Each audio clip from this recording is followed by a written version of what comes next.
Olá, meus amigos, para todos os patriotas que acompanham o meu trabalho aqui nesse canal. Hoje vamos falar sobre habeas corpus, o remédio heróico que serve até para cavalos, quanto mais para pessoas humanas.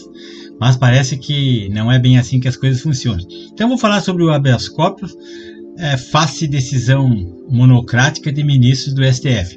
É que essa semana houve umas polêmicas aí com aquela morte daquele manifestante do dia 8 de janeiro lá na Papuda.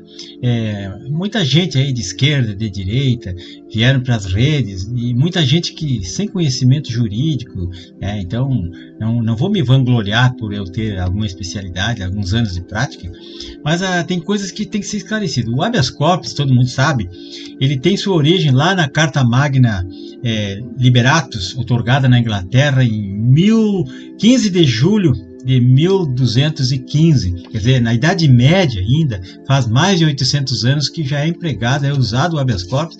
Para que é usado? É uma medida que se destina a proteger a liberdade individual do indivíduo, o direito de ir e vir ou de permanecer, e a liberdade de locomoção. Às vezes é para tirar a pessoa de uma masmorra, de uma prisão injusta, de um local que ele pode ser morto, pode ser torturado, pode ser sofrer diversas consequências e posteriormente vai se saber que ele é um inocente. Então o STF nosso do Brasil é dividido em turmas, são duas turmas, primeira e segunda turma, cada turma tem 5 ministros e o pleno, o plenário tem 11 ministros, que é toda a corte junta,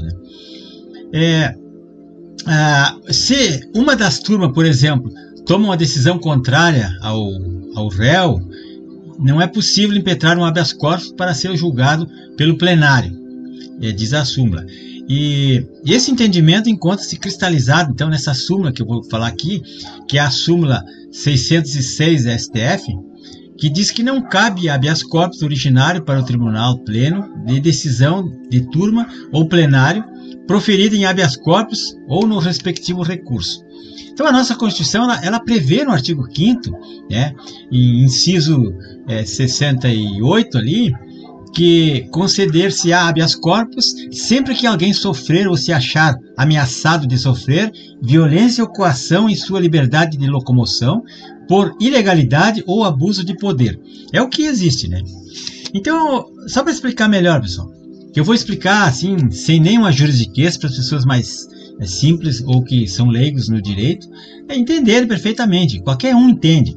Se um ministro do STF, em um processo que tramita lá, profere uma decisão monocrática, quer dizer, uma decisão sozinho, contrário a um investigado ou réu, neste caso é cabível o habeas corpus contra a decisão monocrática do ministro do STF.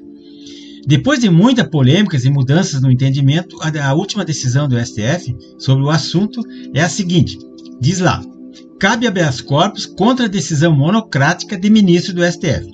Então isso aqui foi julgado num habeas corpus lá, formalizado, e no tempo do ministro Marco Aurélio, julgado em 30 de abril de 2020. E essa posição é o que está vigorando hoje ainda, que é a súmula 606 do STF, que abrange apenas ato de colegiado, turma ou plenário.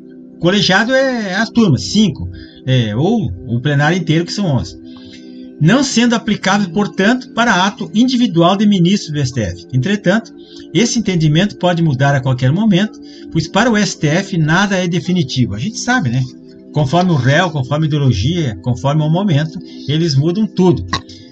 Então, a polêmica ocorreu o seguinte, por que o ministro Mendonça negou o pedido de defesa para soltar o réu Clériston no dia 8 de janeiro, que estava na Papuda, teve Covid, teve complicações e acabou morrendo lá?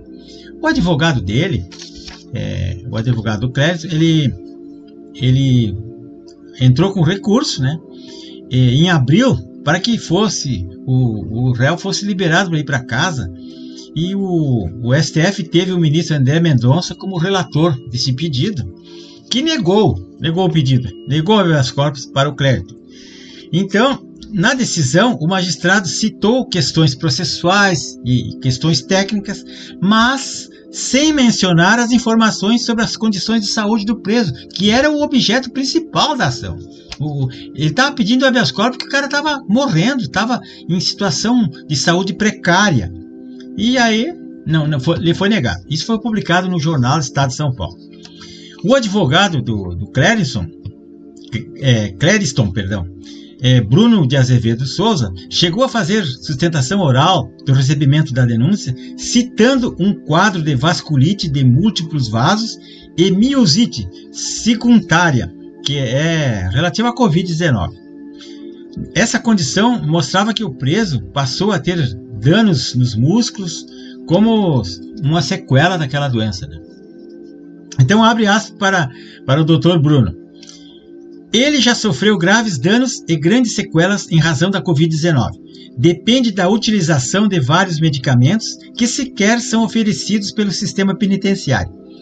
É de extrema importância informar que a médica responsável pelo acompanhamento solicitou exames necessários para assegurar a saúde do agravante, todavia, ele não pôde comparecer aos exames devido à sua prisão preventiva.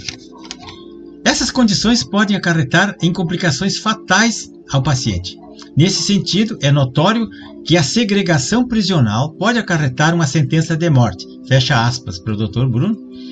E ele disse ao STF isso, mas teve seu pedido negado.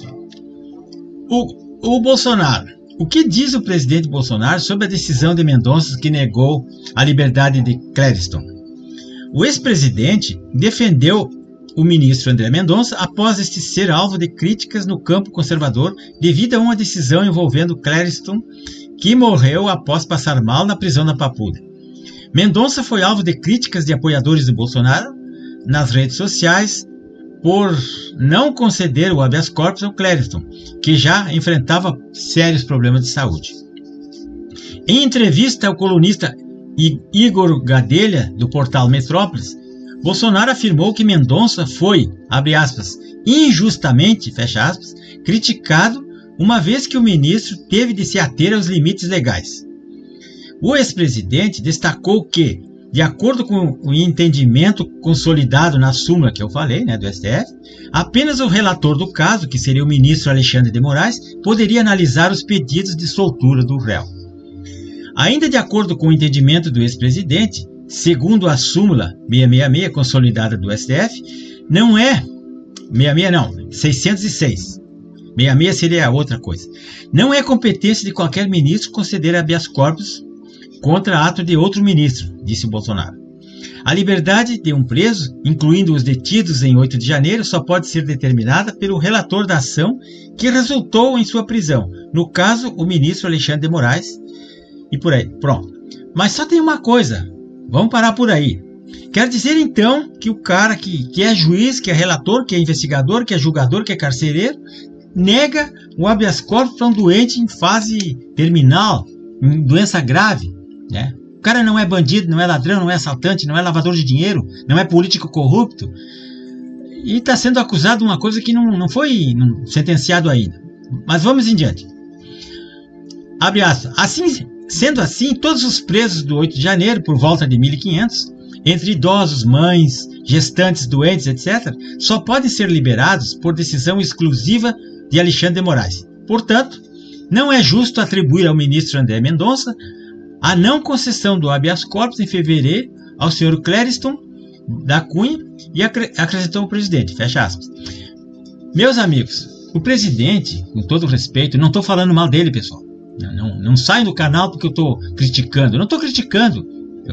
Ele é o único líder que nós temos no Brasil, e é o maior líder até hoje. Só que eu acho que nessa parte ele deveria ter tido um acompanhamento, porque ele não é advogado, repito, ele não é profissional, não é técnico de direito, um assessor, uma pessoa, um jurista que pudesse fazer uma melhor defesa do seu pupilo lá. Enfim, o habeas corpus, pessoal, é um remédio heróico que serve para salvar vidas, livrar um corpo de uma pessoa, tirar o corpo da masmorra, da morte, do arbítrio, ou liberar das correntes, né? É um remédio constitucional, e uma súmula do STF, ou seja, de qualquer tribunal, não pode sobrepor-se à Constituição Federal, que é a lei maior, que é a espinha dorsal do mecanismo jurídico brasileiro, né? Eu me considero um positivista, sim, eu admito e não admito que um ministro seja a única fonte primária do direito. Ele não é fonte, ele é um julgador, ele interpreta a lei, ele segue a lei, ele não pode fazer a lei dentro do seu gabinete. Então, eles querem mudar a lei, eles querem praticar o ativismo e fazer isso aí, castigar as pessoas, perseguir as pessoas. Então, conforme o caso concreto, eles fazem isso.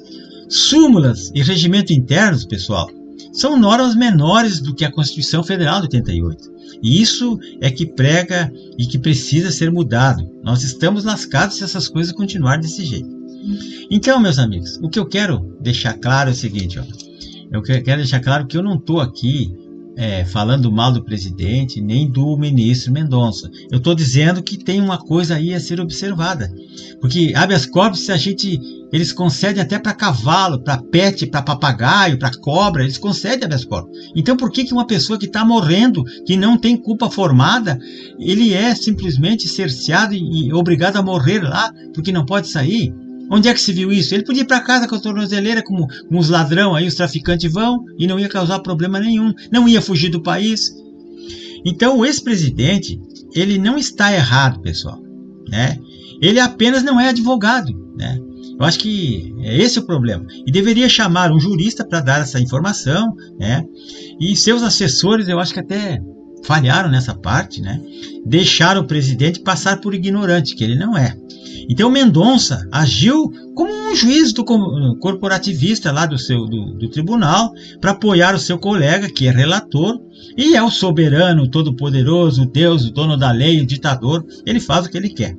Mas pessoal, atenção, uma pessoa morreu drasticamente dentro da cadeia, poderia estar vivo, ele já estava há muitos meses se queixando e tendo problemas e ninguém tomou providência. E o Brasil ficou envergonhado perante as nações livres, confirmando que aqui existe uma ditadura, pessoal. Então, esse é o grande problema que nós estamos enfrentando. Esse é o grande problema. Então, o que a gente pede agora? Que as pessoas prestem mais atenção. Vou deixar aqui um livro na descrição, da Ditadura à Democracia, de Gene Sharp. Eu estou fazendo a interpretação desse livro, já estou no artigo 5º. Eu só não fiz hoje um vídeo porque a visualização dele, as pessoas não estão curtindo, não estão se inscrevendo no canal, não estão compartilhando, e nós temos que reagir, pessoal. Não adianta se esconder debaixo da cama, esconder a cabeça como um avestruz, porque a ditadura está avançando, e as pessoas não podem ter medo, né? Quem tem que ter medo é o Felipe Neto, é o Nando Moura, essa gente da esquerda aí que vive fazendo fake news. Nós não fizemos fake news, a gente está falando de discussões técnicas. Eu sou um técnico, né? Quem não acredita, tudo bem, mas eu sou um técnico, né? Tenho experiência e eu posso pegar a Constituição, posso pegar o Código Penal aqui, ler artigo por artigo e interpretar e dizer para vocês o que está escrito aqui. Agora, se os juízes interpretam diferente, aí é outro problema. Mas nós, brasileiros, temos que ser positivistas. Nós temos um direito escrito, temos uma Constituição que gastaram milhões para fazer.